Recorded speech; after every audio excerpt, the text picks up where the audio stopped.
School दाखिले के लिए हिजाब उतारना लाजमी है, बेबस मुसलमानों की इंतजामिया से तकरार।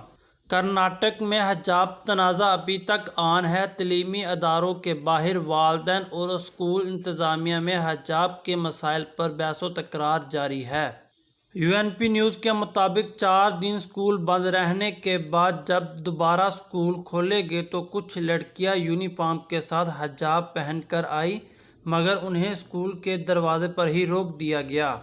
उस दौरान बाद मकामात पर बच्चियों के वालिदैन और स्कूल टीचर्स में तकरार होती रही।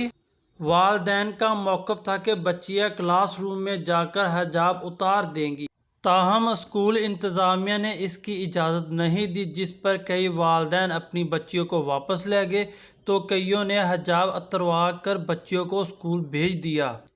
तलबा के साथ साथ स्कूल इंतज़ामिया की जानिब से मुस्लिम ख़वातीन टीचर्स को भी हिजाब पहनने से मना किया जा रहा है।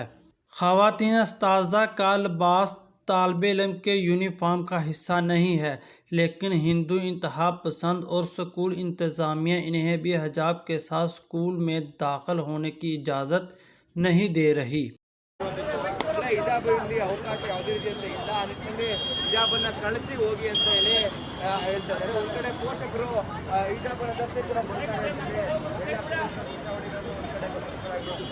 ಅಷ್ಟೇ, ಒಂದು ಕಡೆ ಪೋಷಕರು ಹೊರಗಡೆ ಸಿಗ್ತಾರೆ ಅಂತೇಳಿ ಹೇಳ್ತಾ ಇದ್ದಾರೆ. ಮತ್ತೊಂದು ಕಡೆ ಅಧ್ಯಾಪಕರು ಇಲ್ಲೇ ಕಳಿಸಿ ಹೋಗ್ಬೇಕು ಅಂತೇಳಿ ಹೇಳ್ತಾ ಇರೋದು.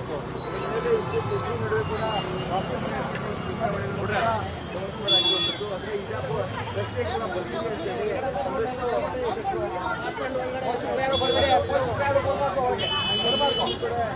ದಯಮಾಡಿ ಹೊರಗಡೆ ಕೂಡ ಈ ವಿಜ್ಞಾಪನ ಧರಿಸುವಂಥ ಅವಕಾಶ ಇಲ್ಲ ಅನ್ನೋದಿರ್ತದೆ. ಅವರಿಗೆ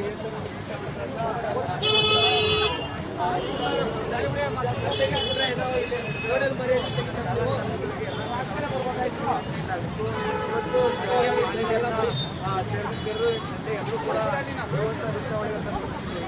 ವಿಜ್ಞಾಪನ ಕಳಿಸೇ ಬರಬೇಕು ಅಂತೇಳಿ ಹೇಳ್ತಾ ಇರೋದ್ರಿಂದ ವಿದ್ಯಾರ್ಥಿಗಳು